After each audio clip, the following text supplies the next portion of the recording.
আজ আমরা দেখব তথ্য এবং উপাত্তের মধ্যে যে পার্থক্যগুলো আছে সে পার্থক্যগুলো কি কি। তো কিছুদিন আগে যারা অনার্স প্রথম বর্ষে পরীক্ষা দিয়েছেন তারা জানেন যে তথ্য এবং উপাত্তের মধ্যে যে পার্থক্য এটার জন্য 4 মার্কের একটা প্রশ্ন এসেছিল।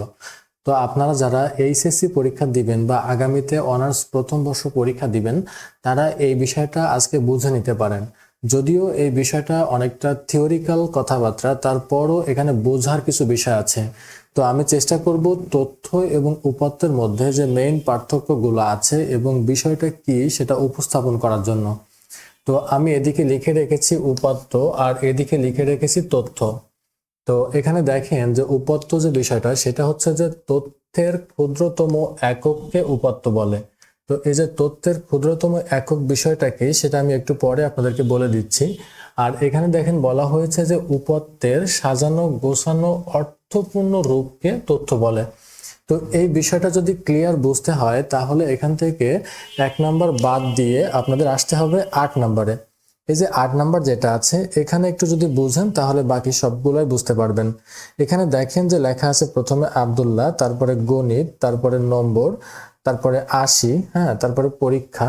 এই যে ছোট ছোট কথা লেখা আছে বা ছোট ছোট শব্দ লেখা আছে, এই শব্দগুলোর সমন্বিত রূপ দেখেন এখানে লেখা আছে যে আব্দুল্লাহ গণিত পরীক্ষায় 80 নম্বর পেয়েছে। তো এই যে এখানে ক্ষুদ্র ক্ষুদ্র অংশ আছে আর এখানে অর্থপূর্ণ একটা বাক্য আছে। তো এই কথাটাই কিন্তু প্রথমে এখানে বলা হয়েছে যে তথ্যের ক্ষুদ্রতম একককে, এখানে বলা হয়েছে তথ্যের ক্ষুদ্রতম একককে উপাত্ত বলে। তো এখানে দেখেন এটা পুরোটাই হচ্ছে একটা তথ্য, আর এই তথ্যের ক্ষুদ্রতম একক যেমন আব্দুল্লাহ গণিত পরীক্ষা এগুলো কিন্তু ক্ষুদ্রতম একক, আর সেই ক্ষুদ্রতম এককগুলো এখানে রাখা হয়েছে। ক্ষুদ্রতম এককগুলোর সমন্বয়ে একটা অর্থপূর্ণ শব্দ বা বাক্য যখন গঠন করা হয় তখন সেটাকে তথ্য বলে। তাহলে আমরা এই উদাহরণটা যদি ক্লিয়ার ভাবে বুঝতে পারি যে যে কোনো একটা বাক্যকে যদি ক্ষুদ্র ক্ষুদ্র অংশে ভাগ করা হয়, ছোট ছোট শব্দে ভাগ করা হয়, তাহলে ছোট ছোট অংশে ভাগ করা অংশটাই হচ্ছে উপাত্ত বা ডেটা।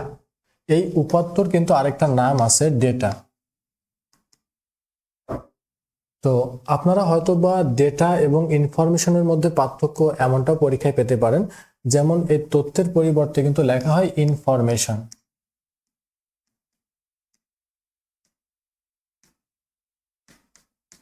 ঠিক আছে, তো এই উপাত্ত এবং তথ্য না থেকে আপনাদের এমন দিতে পারে ডেটা এবং ইনফরমেশনের মধ্যে পার্থক্য কি লেখো। তো তখনও কিন্তু সেম এই পার্থক্যগুলাই লিখতে হবে। তো এখন একটু খেয়াল করে দেখেন, প্রথমে যেটা আমরা দেখেছিলাম যে উপাত্ত কাকে বলে, এখন দেখেন তথ্যের ক্ষুদ্রতম একককে উপাত্ত বলে। তাহলে যে পরিপূর্ণ একটা তথ্য এখানে আমরা পেয়েছিলাম আব্দুল্লাহ গণিত পরীক্ষা 80 নম্বর পেয়েছে, এটার ক্ষুদ্রতম এককটা হচ্ছে তথ্য, যে ক্ষুদ্রতম এককগুলো আমরা এখানে দেখতে পারতেছি। আর ডান দিকে দেখেন যে উপাত্তের সাজানো গোছানো অর্থপূর্ণ রূপকে তথ্য বলে। তাহলে এই যে ক্ষুদ্র ক্ষুদ্র উপাত্তগুলো আছে, এই উপাত্তগুলো যদি এক জায়গায় সাজানো গোছানো রূপ দেওয়া হয় তাহলে কিন্তু এমন একটা রূপ চলে আসে। তো সেই কথাটা এখানে বলা হয়েছে যে উপাত্তের সাজানো গোছানো অর্থপূর্ণ রূপকে তথ্য বলে। এখন আসি পরবর্তী 2 নম্বরে। 2 নম্বর যেটা আছে দেখেন যে উপাত্ত অসম্পূর্ণ ও ত্রুটিপূর্ণ, অর্থাৎ উপাত্ত কিন্তু সম্পূর্ণ কোনো অর্থ প্রকাশ করতেছে না, যার জন্য এটা অসম্পূর্ণ। যেমন যদি বলা হয় গণিত, তাহলে শুধুমাত্র গণিত দিয়ে আপনি কি বুঝবেন? আপনি কিন্তু গণিত দিয়ে কিছুই বুঝবেন না। যদি শুধুমাত্র 80 বলা হয় তাহলে কিন্তু 80 শুধুমাত্র একটা সংখ্যা বুঝবেন, এটা দিয়ে কিন্তু কোনো পরিপূর্ণ অর্থ প্রকাশ পাবে না। তো এখানে 80 টাকা বা এরকম কোনো কিছু কিন্তু বলা হয় না, যার জন্য দেখেন যে উপাত্ত হলো অসম্পূর্ণ এবং ত্রুটিপূর্ণ, মানে এটা পূর্ণ কোনো অর্থ প্রকাশ করতে পারে না। আর তথ্য দেখেন তথ্য হচ্ছে সঠিক এবং অর্থপূর্ণ, অর্থাৎ তথ্য হইতে হলে সেটা সঠিক একটা বাক্য বা অর্থপূর্ণ কোনো বাক্য হইতে হবে। এলোমেলো কোনো বাক্য হইলে কিন্তু সেটা হবে না, সেটা অবশ্যই সঠিক এবং অর্থপূর্ণ হইতে হবে। এরপরে দেখেন কি লেখা আছে যে 3 নম্বরে উপাত্ত তথ্যের উপর নির্ভর করে না। এখানে তথ্যের হবে, আমার একটা টাইপ মিস্টেক আছে, আপনারা একটু ঠিক করে নেবেন যে উপাত্ত তথ্যের উপর নির্ভর করে না। অর্থাৎ এই যে উপাত্ত তৈরি হইতে হইলে কিন্তু এখানে তথ্যের উপরে কোনো কিছু নির্ভর করার প্রয়োজন হচ্ছে না। উপাত্ত যা ইচ্ছা তাই আপনি লিখতে পারেন। যেমন আমি এখানে লিখতে পারি 80-র পরিবর্তে 70 কিন্তু উপাত্ত একটা লিখতে পারি। আমি কিন্তু এখানে বাংলা লিখতে পারি। ঠিক আছে, তো এই যে উপাত্ত উপাত্ত লেখার জন্য কিন্তু তথ্যের উপরে নির্ভর হওয়া লাগবে না, আপনি উপাত্ত যে কোনো কিছুই লিখতে পারেন। সেজন্য এখানে বলা হয়েছে উপাত্ত তথ্যের উপরে নির্ভর করে না। কিন্তু যখন আপনি তথ্য লিখবেন বা কোনো তথ্য উপস্থাপন করবেন, তখন কিন্তু তথ্য উপস্থাপন করতে হলে তথ্য পুরোপুরি উপাত্তের উপর নির্ভর করবে। কারণ আপনি উপাত্তের মধ্যে কি কি বিষয়গুলো দিয়েছিলেন সেই বিষয়গুলোই কিন্তু আপনার তথ্যের মধ্যে উল্লেখ করতে হবে। তো আপনি যে বিষয়গুলো উপাত্তের মধ্যে উল্লেখ করেছেন সেই বিষয়গুলো নিয়ে তো তথ্য গঠিত হবে। এজন্য বলা হয়েছে যে তথ্য পুরোপুরি উপাত্তের উপর নির্ভর করে। তথ্য পুরোপুরি উপাত্তের উপর নির্ভর করে, কিন্তু উপত্য তথ্যের উপর নির্ভর করে না। উপত্য আপনি যে কোনো কিছু দিয়ে উপত্য তৈরি করতে পারেন এবং সেই উপত্যগুলো দিয়ে আপনাকে তথ্য তৈরি করতে হবে, বা তথ্য তৈরি করতে হলে আপনাকে অবশ্যই উপত্যর প্রয়োজন হবে। এজন্য বলা হয়েছে যে তথ্য উপাত্তের উপর নির্ভরশীল, কিন্তু উপাত্ত তথ্যের উপর নির্ভরশীল নয়। এখন দেখেন এখানে আরেকটা কথা বলা হয়েছে, সকল উপাত্তই তথ্য নয়। অর্থাৎ আপনার যে উপাত্তগুলো আছে, যেমন দেখুন এখানে যখন বাংলা লিখেছিলাম, আমি এখানে যদি 60 লিখি, তো এই 60 কিন্তু কোনো তথ্য না। কিন্তু আপনি যদি এখানে একটা 60 দিয়ে কোনো কথা লেখেন, যেমন 60 টাকা,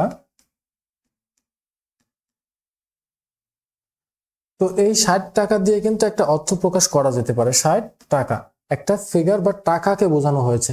তখন এই যে 60 এবং টাকা, এটা দুইটা উপাত্ত মিলে একটা তথ্য তৈরি হয়েছে। এই যে তথ্যটা, এই তথ্যটার মধ্যেই কিন্তু উপাত্ত আছে। এজন্য বলা যাচ্ছে যে সকল তথ্যই উপাত্ত, কিন্তু সকল উপাত্তই তথ্য নয়। কারণ উপাত্ত এলোমেলো বা ক্ষুদ্র ক্ষুদ্র অংশ থাকে, যেগুলো তথ্য হবে কখন, যখন এটাকে প্রক্রিয়াকরণ করা হবে বা সাজানো গোছানো রূপ দেওয়া হবে, তখন সেটা হচ্ছে তথ্য হবে। তো এই বিষয়টা আপনারা আশা করি বুঝতে পারছেন যে সকল উপাত্তই তথ্য নয়, কিন্তু সকল তথ্যই উপাত্ত। যদি আপনার কোনো তথ্য থাকে, সে তথ্যের মধ্যে যে ক্ষুদ্র ক্ষুদ্র অংশ আছে, যেমন এখানে দেখতে পাচ্ছিলেন, এই ক্ষুদ্র ক্ষুদ্র অংশগুলোই কিন্তু উপাত্ত। এজন্য বলা হচ্ছে যে তথ্যের ক্ষুদ্র ক্ষুদ্র অংশ হচ্ছে উপাত্ত।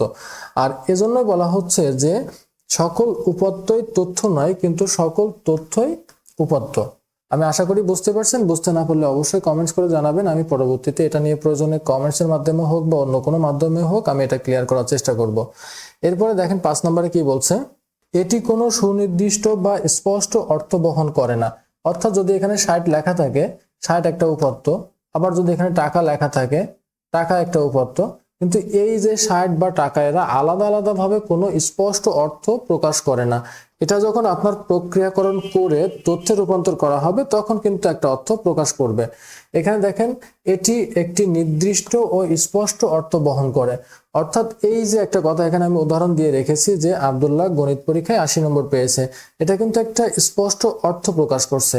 তো সেই কথাটা এখানে বলছে যে নির্দিষ্ট এবং স্পষ্ট অর্থ বহন করে কোনটা, তথ্য।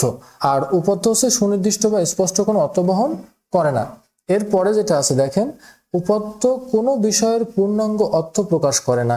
এটা এবং এটা কিন্তু সেম একই, আপনারা একটু খেয়াল করলে বুঝতে পারবেন যে উপাত্ত কোনো বিষয়ের পূর্ণ অর্থ প্রকাশ করতে পারে না, কিন্তু তথ্য সকলের কাছে বোধগম্য। তথ্য যে কেউ যদি সে পড়তে পারে বা একটু বুঝবান হয়, সে কিন্তু এটা বুঝতে পারবে এবং পূর্ণাঙ্গ অর্থ প্রকাশ করে।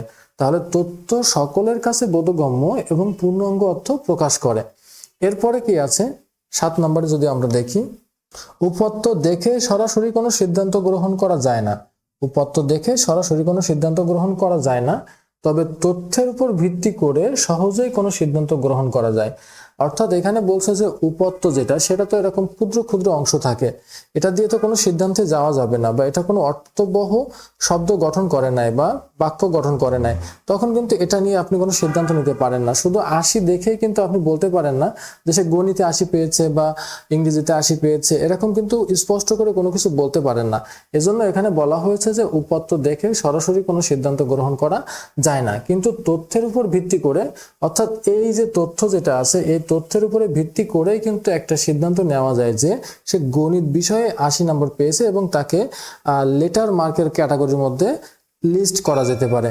তো এটাই ছিল আমাদের তথ্য এবং উপাত্তের মধ্যে পার্থক্য। এবং তথ্য এবং উপাত্তের মধ্যে পার্থক্য, বিশেষ করে এই উদাহরণটা যদি আপনারা একটু খেয়াল করে বোঝার চেষ্টা করেন, তাহলে আমি আশা করি এই যে উপরে 1 থেকে শুরু করে 8 পর্যন্ত বা 7 পর্যন্ত যে নাম্বারিংগুলো করা আছে, এগুলো কিন্তু প্রত্যেকটা আপনারা ধারাবাহিকভাবে বুঝতে পারবেন।